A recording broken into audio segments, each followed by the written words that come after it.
Very happy to introduce to you my former academic advisor, Vic Reiner from the University of Minnesota. He's going to talk to us about Koszulity and Stirling interpretations. Thanks very much, Theo. And I really want to thank the organizers for the invitation to speak here. It's an honor and very enlightening, particularly the first day. I learned a lot. So yeah, let me start with apologies. All talks should begin with apologies. First of all, it's a preliminary report, what I'm talking about. And it's joint work with Aya Al-Musa, who's a postdoc at Minnesota, and Sheila Sundaram, who's my mathematical older sister, and I'm finally getting to work with her. It's great, but we've only been at this for, I would say, like a couple of months. And I decided I still wanted to talk about it, even though it's preliminary, because I'm excited about it. Yeah, that's the thing. So Gerhard, don't like invest in any stocks based on the results in this this talk. I think it's true. And there'll be more apologies later. Theo touched on one thing I need to apologize about. I realize, oh, it's Pi Day, but I don't think pi is going to appear in this talk, as far as I know. Okay, so the talk is going to be about Stirling numbers, and next apology. Stirling numbers, the first kind and the second kind, until Min Hyung Kim pointed out that Stirling was a Scotsman. I had assumed he was an Englishman. I hadn't actually realized that the talk might be geographically appropriate. I'm sorry, but I'm a terrible mathematical historian. You'll see this comes up later. So I did go to Wikipedia last night, and yes, in fact, these Stirling numbers, they were introduced in his work in 1730, this Methodus Differentialis, which is, I think, the first numerical analysis text, talking about Stirling's approximation, Stirling's formula and things. And yeah, so I wish I had incorporated that into the talk, but I will. Oh, the Wikipedia page does have the picture of his gravestone, or the metal plaque on his grave in Greyfriars Kirkyard. So now I can find it. I'll make amends. Yeah, so I'll be reviewing what these are. These are, things that only a combinatorialist would love, really. So what I'll talk about, though, is algebras. So I'm hoping they're going to be mostly familiar algebras of the first kind. They're going to be associated with the Stirling numbers of the first kind. And so one of them will be the Orlick-Solomon algebra for the type A reflection arrangement. Okay, next apology. This talk is mostly about type A reflection arrangements.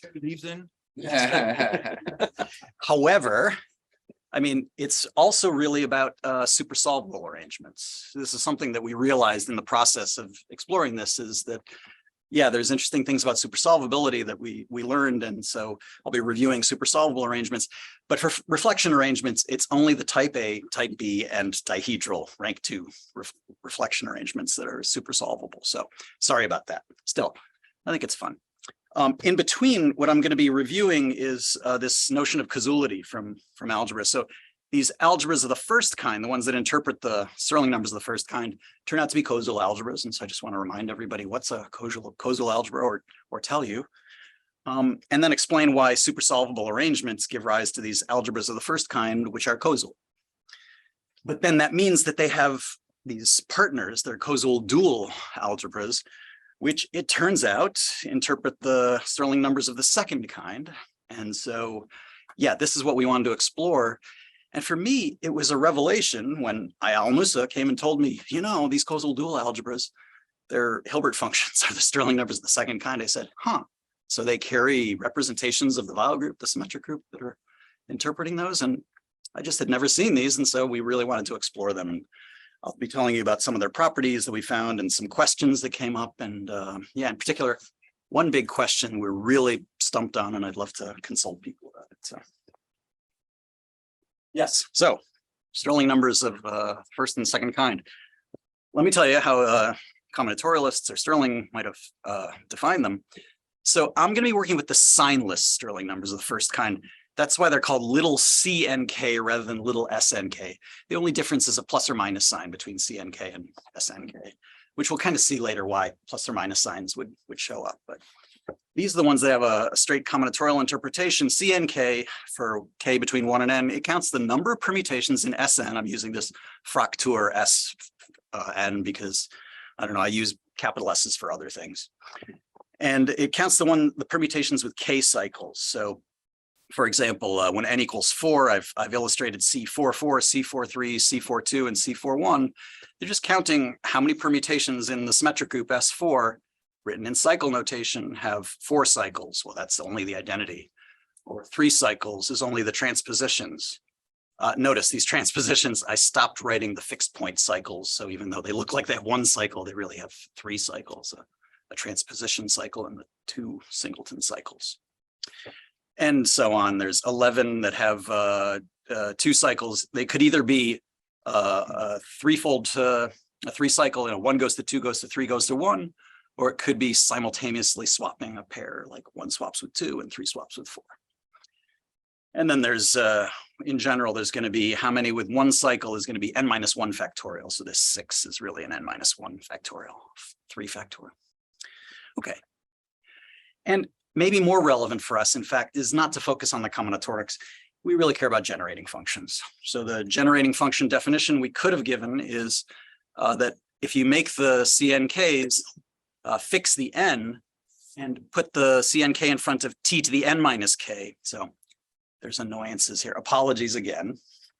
That there's a lot of times when I want to read things forward or backwards, and the combinatorialist definition for how to index them maybe disagrees with the algebraically natural thing. This is one of the first places where that happens. So I'm putting the t to the n minus k rather than t to the k, and we get this nice factored formula in which it's 1 plus 1 times t, 1 plus 2 times t, 1 plus 3 times t, up to 1 plus n minus 1 times t. And many people will recognize those numbers 1, 2, 3, up to n minus 1 as the exponents for type A symmetric group. And so that's this expansion here, 1 plus 2t plus, or sorry, 1 plus t plus, times 1 plus 2t plus 1 plus 3t is this coefficients we saw. Stop me if there are any questions. And so let's move on to the Stirling's numbers of the second kind. Okay, these I don't have to say signless. They have a combinatorial interpretation, which is SNK counts the number of partitions of the set 1 through n into k blocks. And so the way I'm drawing my partitions here, I put dividers between the blocks, but really this is unordered. There's a block with 1 and 2 in it, a block with 3 in it, a block with 4 in it, but I don't care in which way I write them. It's also a block with 3 in it, a block with 1, 2 in it, a block with 4. You know, the ordering doesn't matter.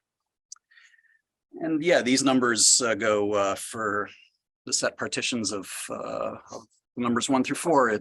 S44 is 1. There's always only one way to partition it into n things into n blocks. There's only one way to partition n things into 1 block. So at the ends, you always get 1 and 1. But in between, you get some interesting numbers. And maybe, you know, this 7 is the most interesting. If I want to partition them into 2 blocks, the numbers 1 through 4, either I have these, you know, pairs of 2 blocks of size 2, or a single block of size 3 and a singleton block with it. Okay. And again, I'm not going to care so much about that combinatorics, although we'll come back to it later, why these generating function definitions that we really care about, they're tied to the algebra. I will say later why this generating function is correct. So this is in Minnesota when we have our PhD students do their preliminary oral exam, their advancement to candidacy. We torture them with memorizing these kinds of formulas or how to derive them, these generating functions. And so this is one that shows up in, I don't know, Richard Stanley's Enumerative Combinatorics, Volume 1, Chapter 1, probably in the 12-fold way. They'll tell you this generating function. But notice here I have fixed the k, and the n is varying over n's that are greater than or equal to k in this generating function. It's a little slightly different than the other one where I fix the n and let the k vary. But it comes out nice. It's got a t to the k, and it's got this nice denominator that we'd like. However, even this one is still not written in the way that's going to be algebraically most useful. So let me rewrite this standard form of this generating function like this. Now you'll hate me for this. Look what I did to the arguments in this capital SNK. I changed the k I made into an n minus 1. There's a reason. I want the symmetric group Sn to act. And in order to do that, I need to put an n minus 1 there. Don't worry about this. Yes. You mean a k there? K. 1 minus kt. No, up this. Oh, yeah, absolutely. Thank you, Alex. You're absolutely right. That should be a 1 minus KT. Excuse me. Yeah, it's this confusion between N and K. You'll see it. It haunts us throughout the talk, and it haunted me in writing the talk. Thanks, Alex. Excellent. Yeah, and I have to point out other typos. I couldn't correct my slides last night, but I did find several that I hope I'll. That's the qual. I failed. Good. So I'm just rewriting this with an n-1 in the second argument, and then the first argument has to be greater than or equal to n-1, and so I'm just adding n-1 plus I, and the I goes from 0 to infinity. And this is going to be the Hilbert series, our dual algebra, our Koszul dual algebra. And again, what I want to point out is in this version of it, that'll end up being a Hilbert series for the Koszul dual, we again see the 1 times t, 2 times t, up through n-1 times t, the exponents. But now, instead of being in this version here where I can quite this was for the Stirling numbers of the first kind, this was a polynomial, it has finitely many coefficients. And what happened when we go to this Koszul dual is we took the reciprocal of the generating function and we set t to negative t, which is what happens when you look at Hilbert series for a pair of Koszul dual algebras. Questions so far? Okay. Yeah, so now let me torture you with more Minnesota PhD prelim combinatorics. Like, we might ask the students, can you compute one of these Stirling numbers? And the answer is, well, I could tabulate it for you using recursions. Like there's this recursion that says, when I want to get the C53, like this 35, how did I get that 35 in the table? That's C53. Well, what you do is like with, I want to point. You take this entry in the table, think of this as like Pascal's triangle, right? In Pascal's triangle, an entry is the sum of the 2 entries above it. These are the 2 entries above it. And you don't just take their sum, the one that's directly above it, you multiply by the column index, the 3 there. So this recursion, which I honestly do not want you to memorize, when it comes up later and we interpret it as a branching rule for representations, I'll repeat it. We tell the students, don't memorize it. Remember how you derive it. So the point is this 35 is the column index 3, you multiply that times the 6, and then you add the 11. That's it. 3 times 6 plus 11 hopefully is 35. No. Row index. Oh my God, I'm failing. Alex, please don't tell any of my colleagues. Row index. Yeah, what is this here? n-1. That's the n-1 is the 4. That's that 4 is that n-1. What about over here? Did I get it right over here? No. Now it's the column index. Yes, that K. 3 times 6 plus 7 is 25. Yes, all right. Good. Very good. Let's get away from this slide. Okay, we're done with torturing you with the combinatorics. Maybe. So let's talk about some hopefully familiar algebras that are of this first kind, so that we'll interpret the Hilbert series for the Stirling numbers of the first kind. So yeah, this is a full slide. I want to name this algebra A of n. So so we have one in which the symmetric group Sn will be acting on this algebra by graded automorphisms, and it's the cohomology of the configuration space of n points in Rd. Yeah, I wrote it here. Ordered configuration space. So this in Klaus's talk, I think this was the colored, the thing that the colored braid groups. If D was 2, this would be the thing whose fundamental group is the colored braid group. Okay, so yes, and what happens is that I'm calling it A sub n, but really what matters is whether D is even, like 2, if I was thinking about R2 as being the complex numbers, or R4 or R6, what matters is whether it's even or odd. And so this configuration space, which has been called like a redundant subspace arrangement or a redundant hyperplane arrangement, if the D is even, then we're looking at this, colored braid space, the thing that Arnold, wrote down a presentation that was very nice, having one generator for each hyperplane xi equals xj in type A, and these certain quadratic relations that I've written down here. For each triple I, j, and k, you get some quadratic relation. And this is the Orlick-Solomon algebra for type A reflection arrangements, but as Arnold first conceived it in in the type A case.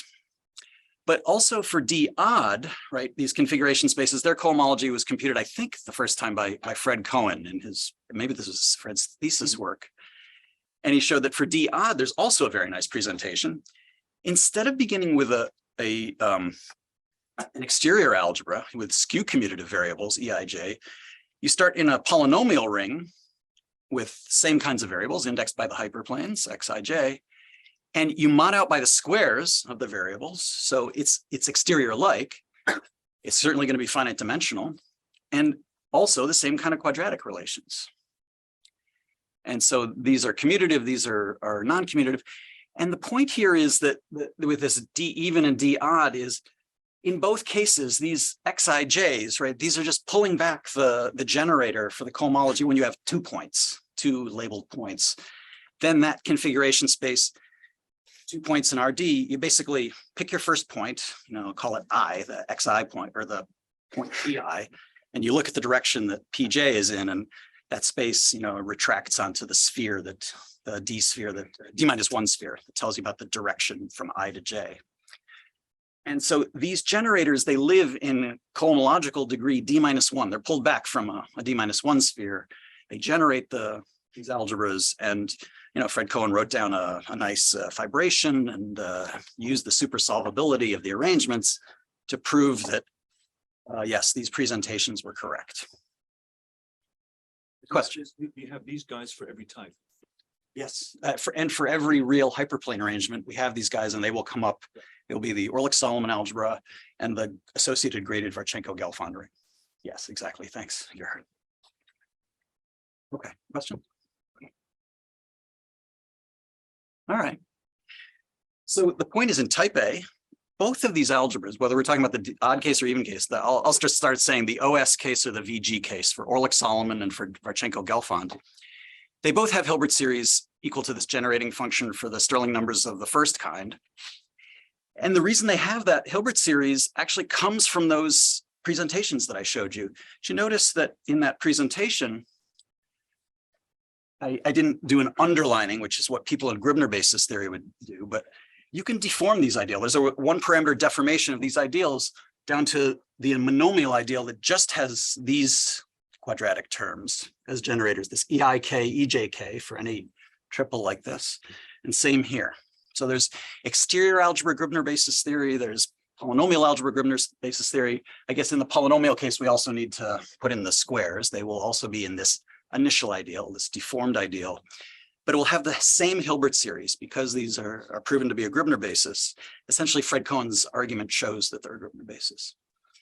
And what that means is, because you have this nice Gribner basis with these very simple initial terms for the initial ideals, that means you get a basis for the quotient, these algebras that we modded out by those quadratic relations. It's the same as if we had modded out by these monomial relations. And so you look at the monomials that survive, those are called the standard monomials for that initial ideal.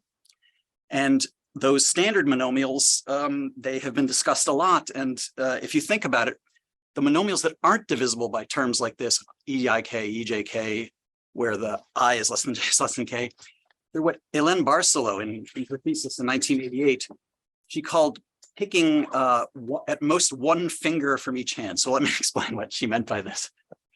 You think about hyperplanes as being broken up into hands. So this first hand only has the hyperplane H12, where X1 is equal to X2. This hand has two hyperplanes, X1 equals X3 and X2 equals X3. And so you group the hyperplanes according to their larger index, Hij, you put it in the jth hand. And then these NBC monomials, the standard basis that we get for this quotient algebra, to pick one of these monomials, you just pick at most one finger from each hand. And it's either anti-commutative or commutative.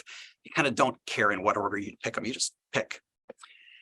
And this actually explains, okay, why the Hilbert series would look like this. The 1 plus t is, did I pick a finger from the first hand or not? That's the 1 or the t. If I didn't, I picked the 1. If I did, I picked the t. Or like from this, the hand, the 1 plus 3t. The question is, I go to this hand that has 3 fingers. And if I pick the 1, I'm not taking any of those fingers. If I pick the 3t, there's 3 choices for which finger I should take, and it gives rise to a monomial.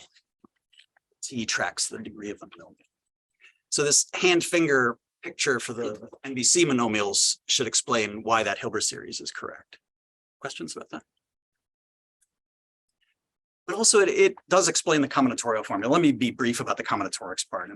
So you also can quickly, from one of these hand finger monomials, write down a permutation that should have, in this case, if it was a monomial of degree 3, it should have n-3 cycles. And how do you do it? Begin with the identity permutation of 1. 1 goes to 1. I go to the first finger, or first hand, and I say, that's the hand that has 2 at the bottom. And if I picked a finger, it says, oh, 2 should point to that number in that finger. But no, I didn't pick it, so 2 just goes to itself. In this hand that has 3 at the bottom, I did pick a finger. 3 should point to 2. Oh, it's pointing at 2. And you just keep going like this. So like at this stage, the last stage, I did pick a finger from the 6 hand. 6 points to 2, and I said, oh yeah, make 6 point to 2, and you just build up the permutation.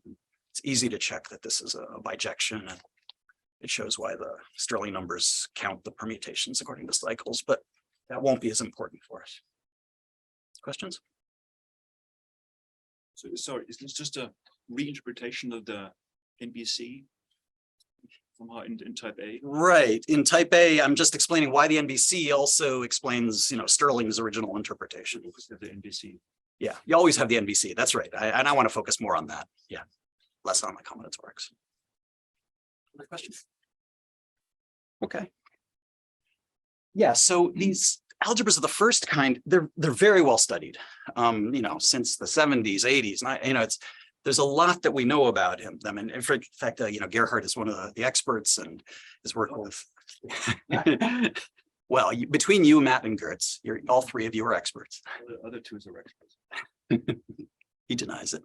Anyway, so I'm just giving you the example for n equals 4 that interprets, these numbers 1, 6, 11, and 6. When I draw these things with S of a partition of the number 4, so these are supposed to be Ferris diagrams of partitions, number partitions for the number 4. What they're telling you is the irreducible decomposition of the SN, the symmetric group, acting on the graded pieces in this algebra, whether it's the Varchenko-Gelfand version of the algebra or the Ehrlich-Solomon version of the algebra. The graded pieces of the algebra have these decompositions into symmetric group representations. And you could view these S's as being like Schur functions, and I'm telling you what is the sum of Schur functions, which is the Frobenius image of the representation, but it's just telling you the irreducible decomposition. So SN reps, the irreducibles and characteristic 0 correspond to partitions of N, and this is how they decompose. And there's so much to say about this. I'm going to be telling you a bit more, but just to point out some things, the Ehrlich-Solomon algebra actually breaks up into 2 copies. There's the one above the yellow line. Can you see that yellow? Is that yellow visible? The one above the yellow line and one below the yellow line shifted in degree by 1. There's a reason why that happens. It has to do with this, an equivariant cochain complex structure on the Ehrlich-Solomon algebra that's exact. That sends the boundary map sends 1 copy to the other. So you actually get 2 copies of, if I only took one of these things, like above the yellow line, it's actually ungraded. It's a copy of the coset representation of S4 on this Young subgroup, S2 cross S1 cross S2, versus in the associated graded Varchenko-Gelfand ring, it actually looks like the regular representation. So if you put those irreducibles all together, we should be getting trivial appears once, sine appears once. This 2-box representation, the 2-dimensional representation, appears twice. This one appears 3 times here, here, here, and so on. So it's the regular representation, and that will always happen for any reflection arrangement. And let me tell you a little more. Brace yourselves. Okay, I won't scare you with this anymore later, but the point is, this has been so well studied that we have, from working with Sundram and Velker, we have these representations in their symmetric function expression. Okay, I'm putting them all together, right? This would be for CNK. This is the n-kth graded piece of the nth algebra on which symmetric group Sn is acting. I'm tracking it with a t to the k, and I don't have to put in a variable that tracks the n because homogeneous symmetric functions of degree n, the homogeneity will tell me which n is happening. And I've got two kinds of formulas, or rather they have two kinds of formulas. There's plethism formulas, here's t is tracking as I sum over partitions. I take t to the length. This is some plethism. There's all sorts of undefined things on these slides, like these symmetric functions, h's are homogeneous, complete homogeneous symmetric functions for those who like symmetric functions.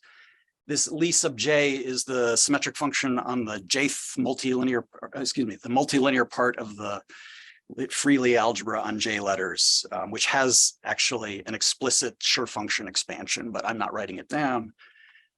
These are power sum symmetric functions. So there's plethism formulas. I'm taking homogeneous symmetric functions. I'm putting a symmetric function on the inside, doing plethism. These are all not so explicit. So for example, we don't know how to decompose homogeneous symmetric functions, plethism with something on the inside into irreducibles explicitly. So these are not explicit formulas, but they're nice. This product generating function is useful.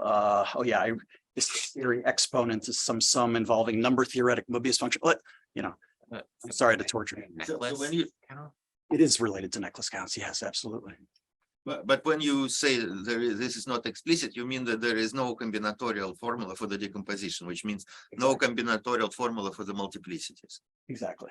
There is no positive formula. There is a formula with pluses and minuses coming from generating functions. That's exactly right. Yeah, exactly what you said, Paul. I can't give you a combinatorial interpretation for each sure function's coefficient in each graded piece. But we do have these, which are useful for proving things as they come up. So another question I want to ask, there are slightly different algebras, which are kind of maybe even analogs, like algebra, which is generated by reciprocals of equations of the mirrors, which is the even analog of the Orlik-Solomon algebra. And you could consider Koszul dual as well. So there are similar results for them, right? But we haven't studied those. So yeah, maybe. So Orlik and Terao studied the. Yeah, the Orlik. There's this, some people talk about the big Orlik-Terao algebra, which I think is what you said, is isomorphic to the reciprocals of the hyperplanes as rational functions. And then the little Orlik-Terao algebra, where you mod out, you get rid of multiplicities. That's right. Yes. Yeah. But one is commutative, the other is anti-commutative. So yeah, and you know what the funny thing is, Pavel, is that even that little Orlik-Terao, which would have these Hilbert series, that's even defined in a slightly different way. When you look at the relations, the graded Varchenko-Gelfand, all the relations involve plus or minuses having to do with circuits of the hyperplanes, but that one actually pays attention to the coefficients and the dependence of the circuit. Right. They're slightly different algebras, but I think they actually carry the same representations. The little and the same Grobner basis, which doesn't depend on this. And that's yes, exactly. Great. Everybody get that? Yeah, so there are many results. The point is that there's a lot known, but not everything about these algebras of the first kind. And so, for example, Lehrer and Solomon have a nice paper with a conjecture about all reflection arrangements, but they prove it in type A about writing these as induced representations from centralizers of conjugacy classes. Sarah Whitehouse has a really nice paper in which she takes the one on top that comes from the Varchenko-Gelfand and actually lifts them from SN representations to SN plus 1 representations. There are always restrictions of SN plus 1 representations in that case. And as I said, Gerhard won't deny it, but Ian, Matt, and Gertz have written a lot about these representations, but more generally for other reflection groups. Okay. Yeah, so let me point out one of the things, a property that you can prove using the generating functions. It makes it easy. This was observed many years ago, first for the Orlik-Solomon case by Sheila Sundaram, but then she actually noticed that it works for both cases, that you get a nice branching rule that, that interprets the recursion that I can't remember. So this n-1 in the recursion, the one that I got wrong, which is the row index. Yes, row index.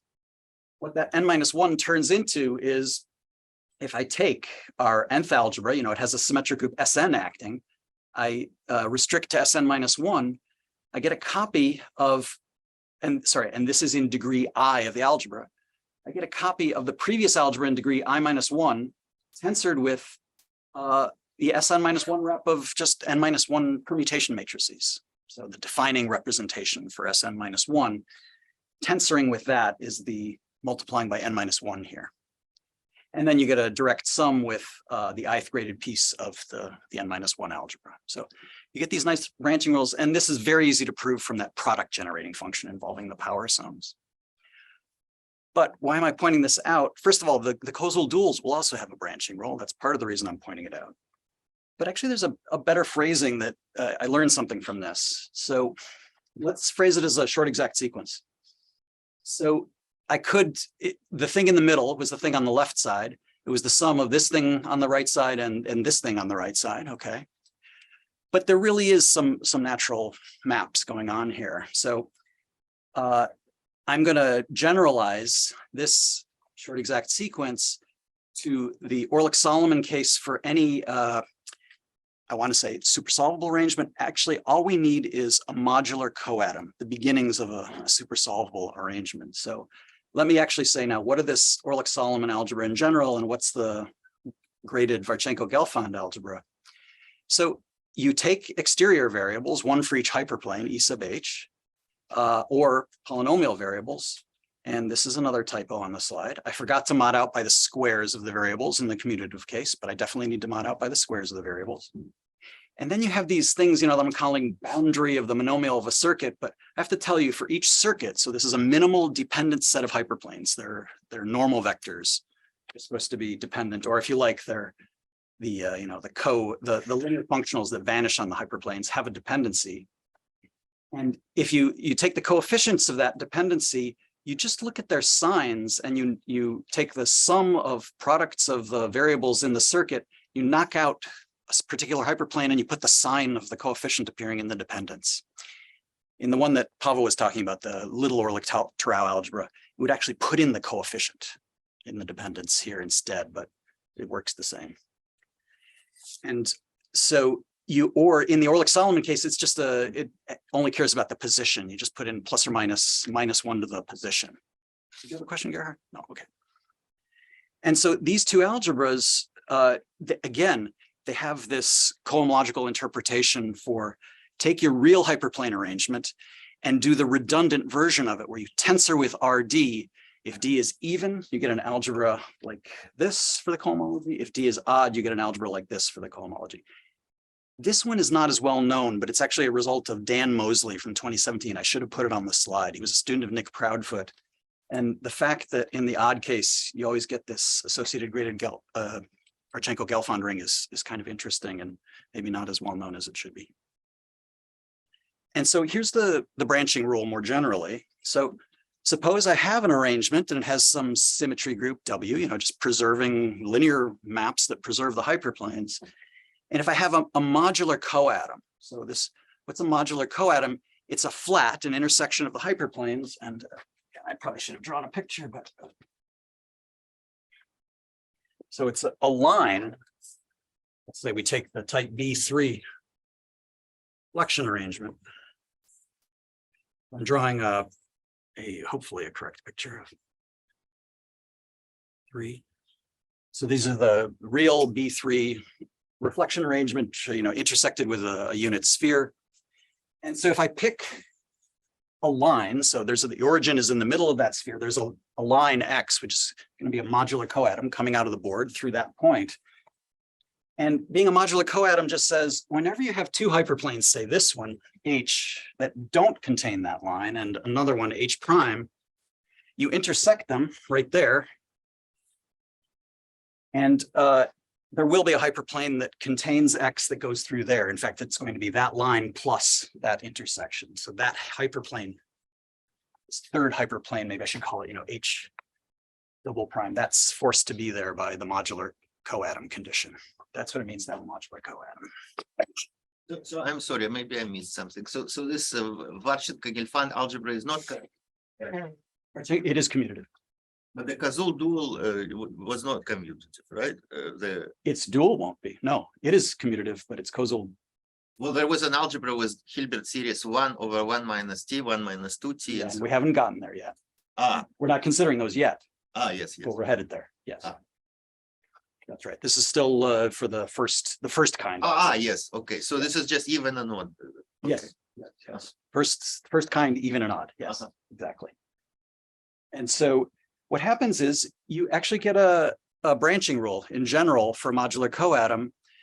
For both kinds of algebras, you get something that's equivariant for the thing. The playing role of Sn minus 1 is just the setwise stabilizer of this line. It's whatever elements of your Weil group or your symmetry group setwise take that line back to itself. That still acts on the localized arrangement, so the hyperplanes that contain that line.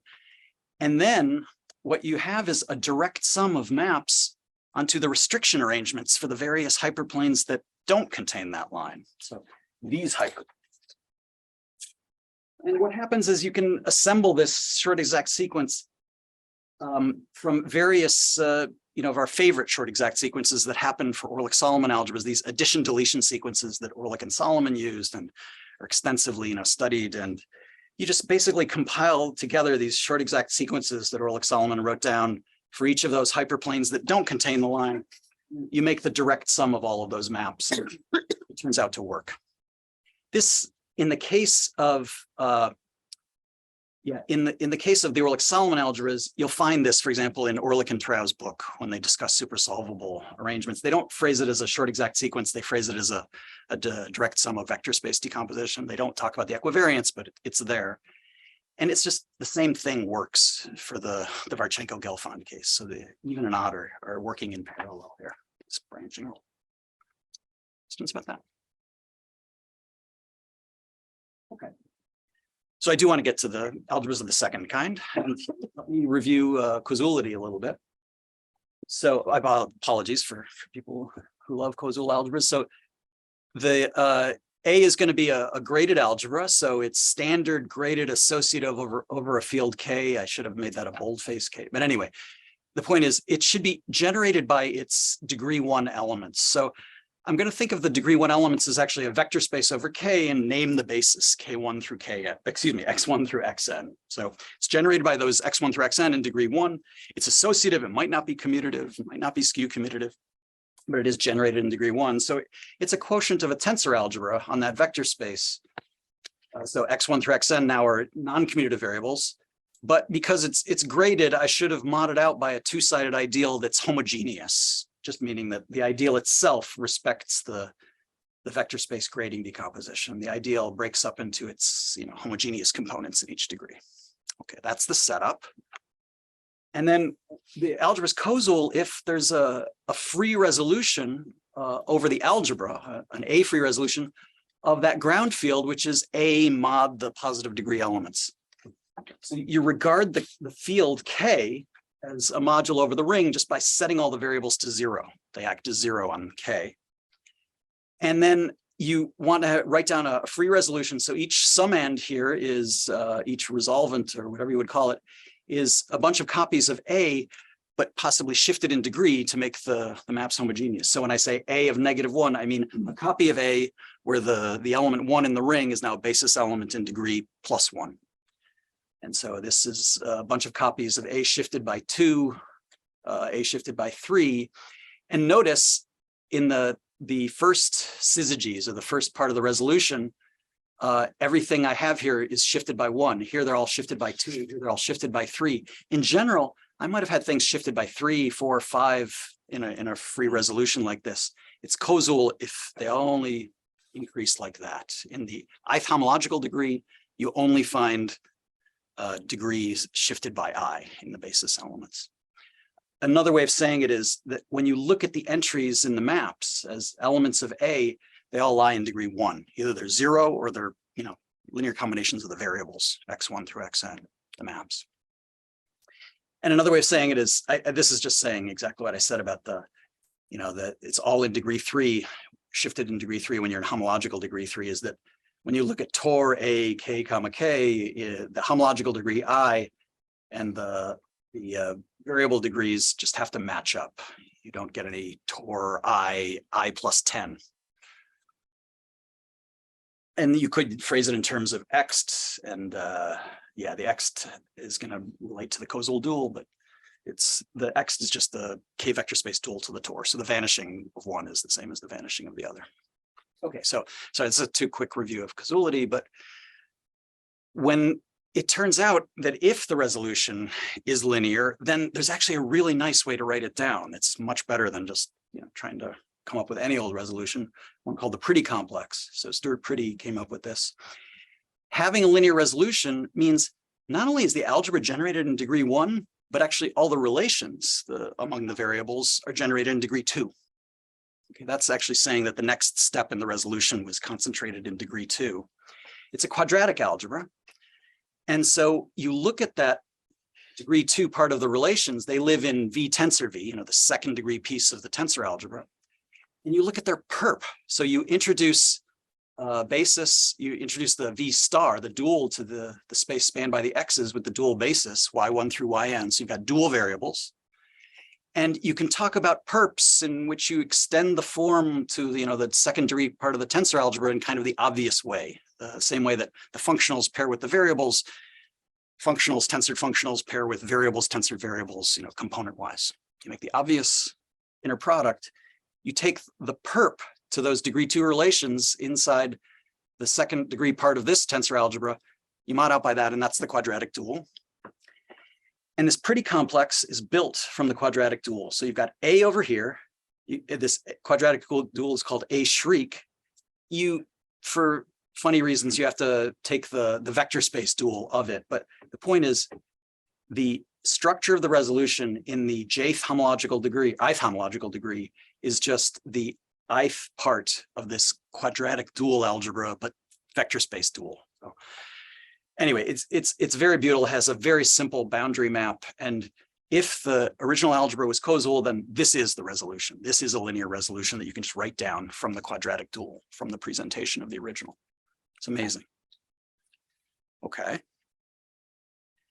And then exactness of that pretty complex, you just use the fact that Euler characteristics for an exact complex vanish degree by degree, and it gives you this relationship between the Hilbert series for the Koszul dual, or maybe it's take its vector space dual, but that doesn't affect Hilbert series, times the Hilbert series for the original should just give you 1, which is the Hilbert series for just the field that you were resolving. And so the Hilbert series for the A shriek, the Koszul dual, is 1 over the Hilbert series of the original, but you had to set t to minus c. This t to minus t comes from taking an Euler characteristic, because the homological degrees, you should alternate signs to get vanishing of Euler characteristics. Okay. And then when we've got algebra automorphisms, when we've got a group that's acting on our algebra, then of course you get identities. When you look in degree D, again, exactness implies you get virtual representation character identities. And so you'll get a virtual character identity like this. That's a typo. It's supposed to say identities, not identities. And so what this lets you do is take the quadratic dual, the shriek, in degree D, or at least its contragradient, its dual representation. You can express it recursively in terms of the degrees of the original algebra. When you rewrite this with this entry on one side and all the entries on the other side, it gives you a recursive formula that lets you actually compute. And this is what we use to do our computations of the Koszul duals that I'm headed toward. I'd be okay with Koszulity review. Okay. It'd be nice if we had a way of proving that algebras are Koszul, and the way that, at least when they show up in combinatorics, when you want to prove them, it's always through Gribner bases, quadratic Gribner bases like we had. So what's the point is there's this famous proposition that says in the exterior algebra case or in the commutative case, if you have a monomial ordering on your, all of your monomials in the exterior algebra or the polynomial algebra, for which with respect to that monomial ordering, the initial ideal is quadratic. All of the entries, have just degree 2, then your algebra is Koszul. And I'm not sure to whom I should attribute this proposition, but it's certainly everybody who, I guess, Pretty probably knew this, and Ralph Fruberg certainly knew this. And anyway, I won't attribute it. But supersolvability of arrangements will imply it for the algebras of the first kinds. So this is also well known, but let me review this. So a central arrangement, again, and my arrangements are always going to be real, but central is important. So the origin is the intersection of the hyperplanes. It's called supersolvable if it not only has one of these things up here, this would be a modular line, would be just below the origin in the usual way that we draw the intersection lattice. Here's the whole vector space at the bottom. There's the intersection of all the hyperplanes at the top. And this thing should be a modular line, xr minus 1. And then inside of its localization below it, you're supposed to find a modular line and then a modular line. So what you get is a maximal chain, a maximal flag of modular flats is the way that people sometimes say it. And modularity is just some condition on the way the meets and the joins work in the lattice, but let me not worry about it. One way of saying it is exactly what I said, is that this is a modular line, and then inside of its localization, you have a modular line, and so on. And what this immediately gives you, for example, is an interpretation for exponents of the arrangement. Okay, so this modular maximal chain of modular flats, it decomposes the hyperplanes according to when do they get captured in the localizations as you go up the modular, the maximal chain of modular flats. There's one hyperplane that's at the bottom, and that is in the first hand. That's going to be in this set of hyperplanes A1. So here's the hyperplanes down here. Then you go the next one up, you see which hyperplanes now are below it. They go into A2, and you take away the one that was below the first one. Then there's the next thing in the modular flat. You see which hyperplanes are below it, but not below the previous. And so you just decompose your hyperplanes into these ordered sets, which I want to think about as the hands and the fingers. And the sizes of those sets that you've decomposed the hyperplanes, these will be the exponents of the arrangement. And so this is now a result where I really don't know to whom I should attribute it. I think maybe the fact that the NBC monomials are the standard basis monomials for Rubner basis in general for broken circuits. Maybe this goes back to Bürner in 1990, but for sure, there's a result of Bürner and Siegler from 1991, which says that supersolvable arrangements really, they're distinguished by quadratic Grobner bases for the Orlick-Solomon algebra. The existence of a term ordering for the exterior variables that makes the Orlick-Solomon relations have a quadratic Grobner basis is equivalent to having a supersolvable arrangement.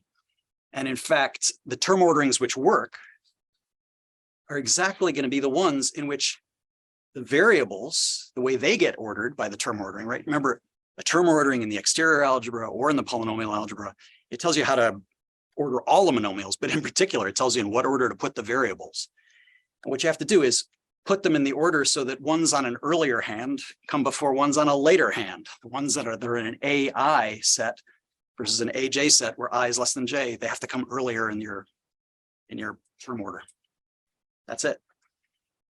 And then this means that you can tell also what, for these supersolvable arrangements, what does that quadratic initial ideal look like? It's exactly these pairs of hyperplane variables, XH and XH prime, where H and H come from the same hand. So your standard monomials can't pick two hyperplanes from the same hand. And this, again, the hand and finger analysis shows you that the Hilbert series then for these supersolvable arrangements for either the Orlick-Solomon algebra or the other one, the Barchenko-Gelfand ring, it's going to look like this factored expression that we expect for the Hilbert series. Okay.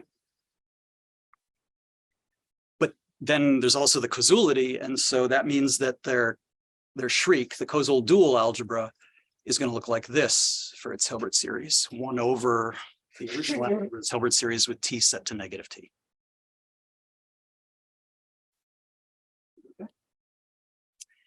And, but here, so this is one that, as far as I know, it hadn't been observed. What happens is this shriek in the supersolvable case, it also has a non-commutative Gribner basis. So we can just take the quadratic relations from the original two algebras, do the perp calculation, and we can explicitly write down the quadratic generators. And it does have initial forms with respect to a monomial ordering that lets us write down the initial terms very easily. So we get a standard monomial basis for the shriek in this case. And so I'm going to tell you what the initial terms look like. I'm not going to tell you what those quadratic relations look like. They have to do with certain combinations of brackets, either xi, the usual kind of Lie bracket, or a positive kind of Lie bracket, depending upon whether in the even or odd case. But I'll tell you what their initial terms look like. They look like this. You mod out by yhj and yhi for two hyperplanes if they're in the wrong order with respect to the hands. So notice I put hj before hi, but I is less than j.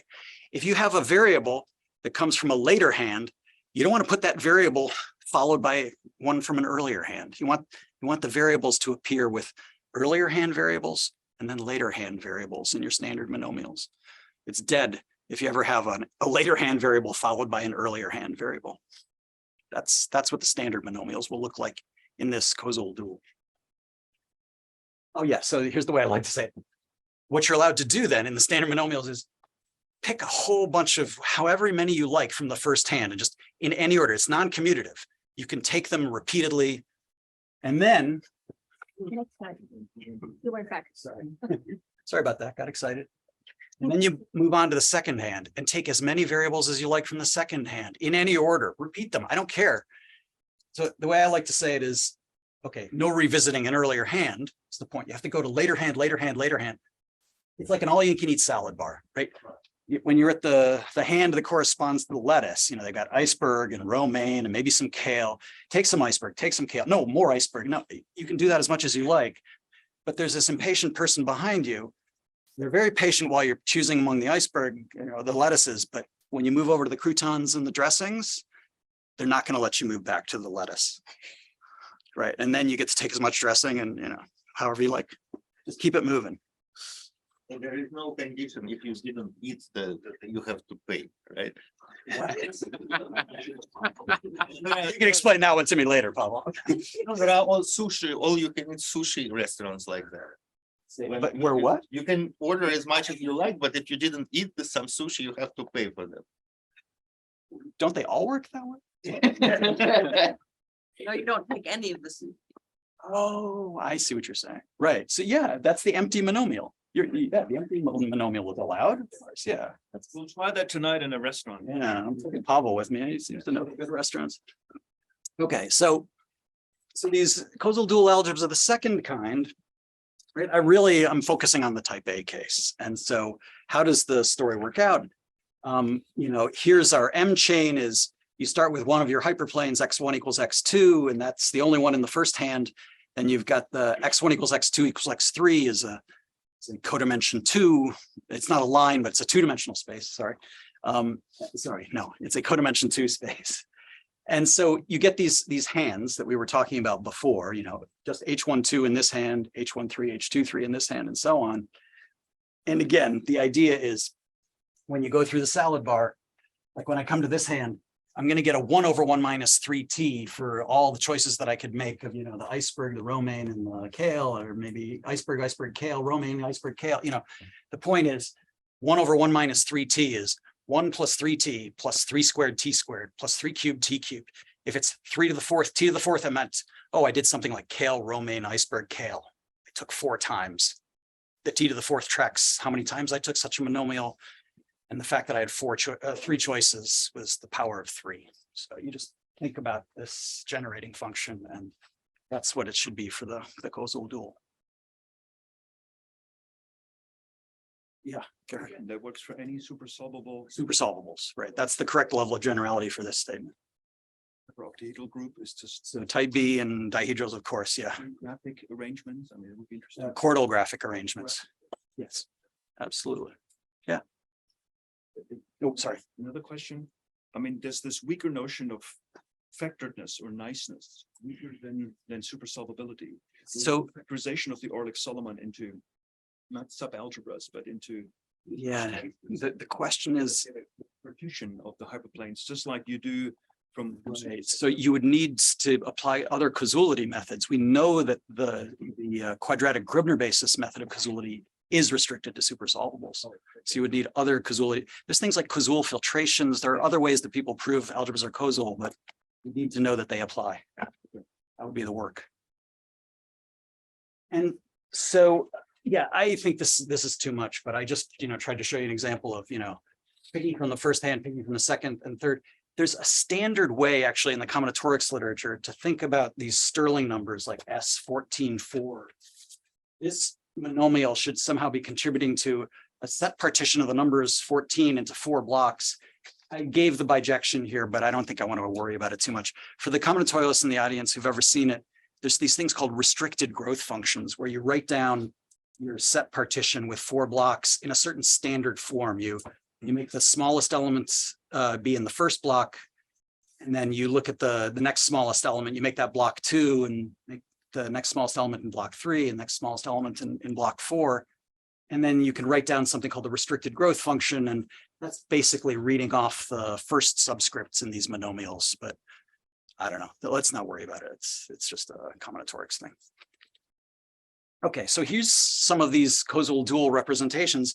And now here's one of the annoyances where the combinatorial indexing, we really want to look column by column, not row by row. So like when I'm looking at this shriek for the thing that had the S4 action, it's all happening in this column.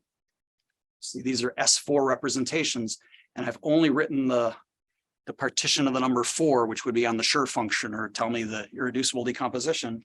And I move over to the next column, and this is the one where you have an S5 action. So in this column, it's an S2 action.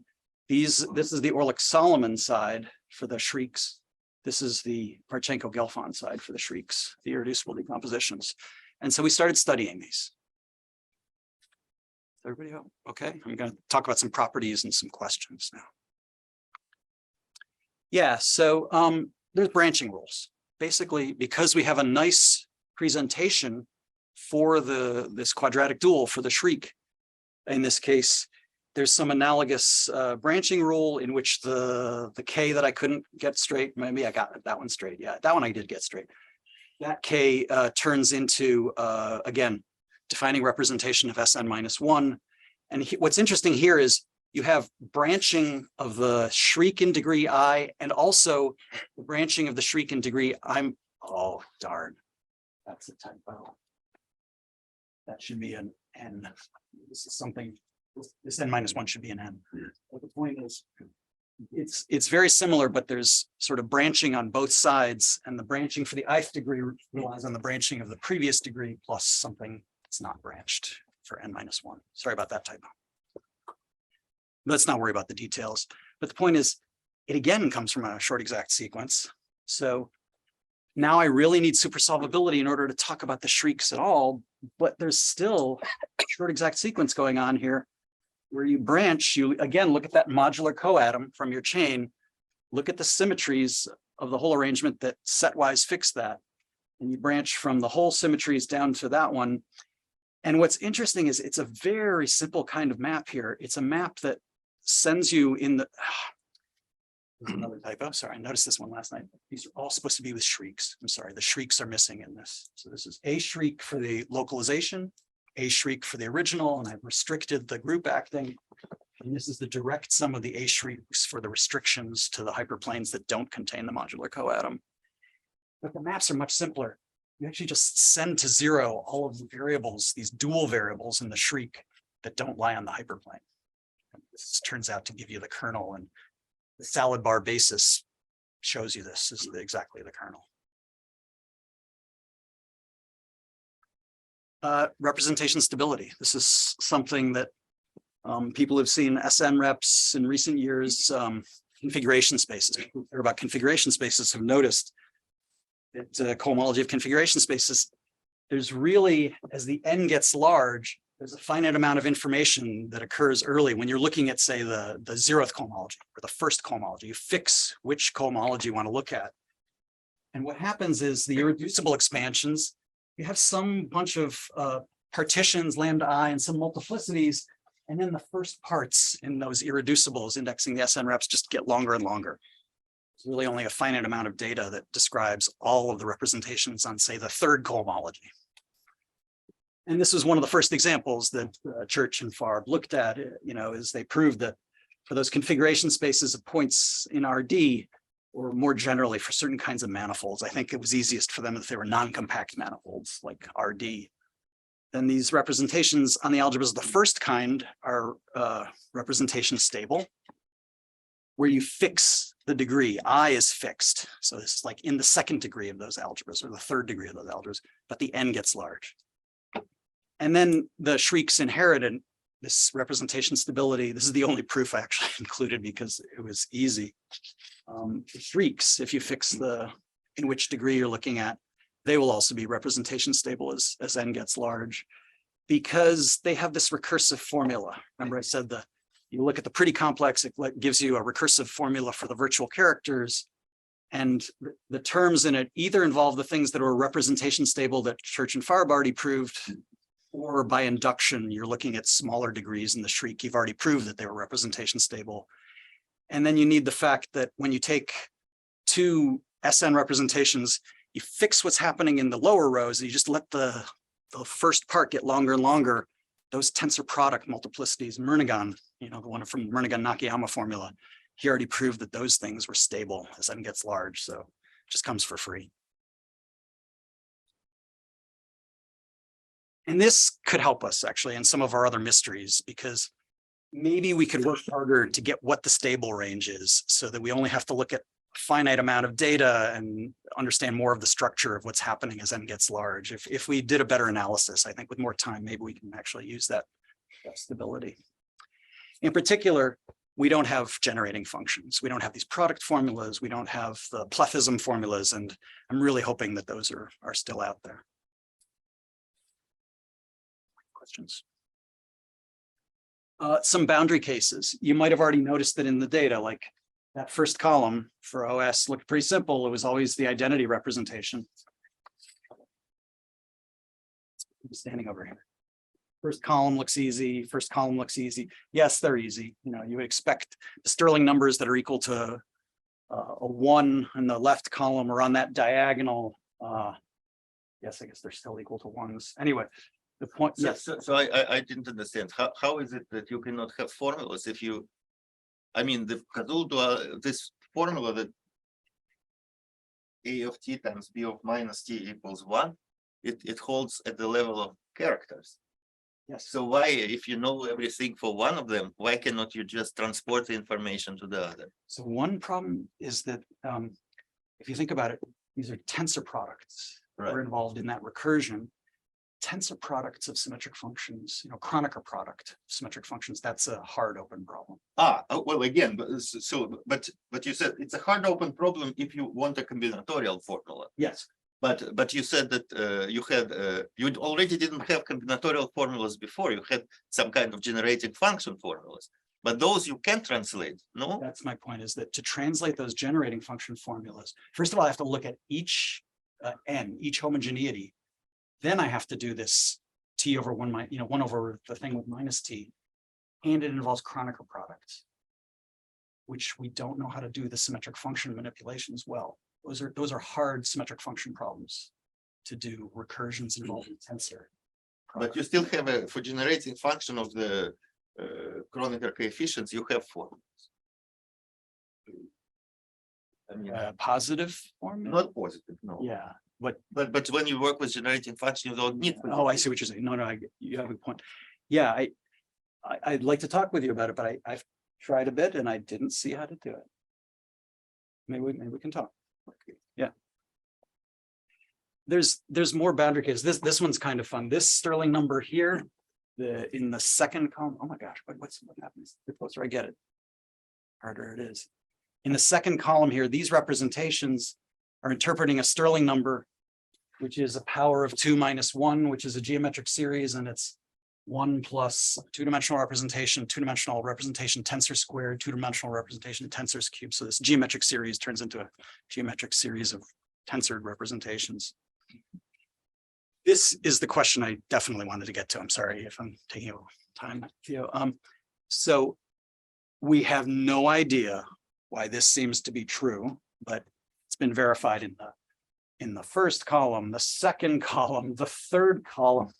We have checked along this outer diagonal, the second outer diagonal, and in many entries, further down in the table, the shrieks for the Orlick Solomon appear to be permutation representations.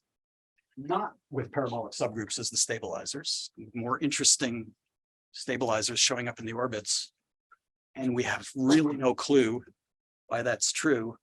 My best hope for this would have been you looking at the homotopy Lie algebras, but I'm thinking, Alex, will these appear in your talk? Yeah, so we can think about the shriek as an X that's the universal enveloping algebra of some super Lie algebra, Z2 graded algebra.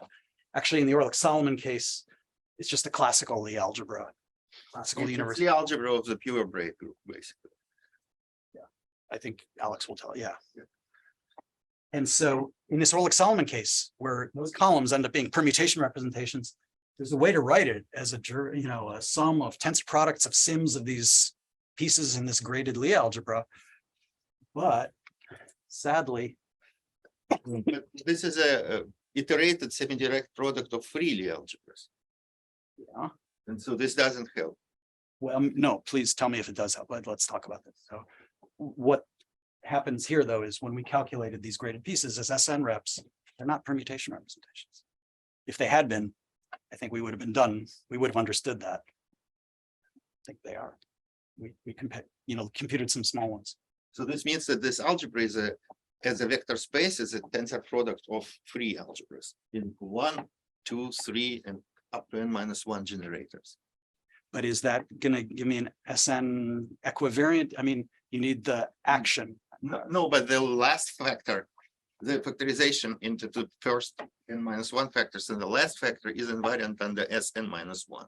Yeah, but I need SN. I mean, yeah. Anyway, thank you.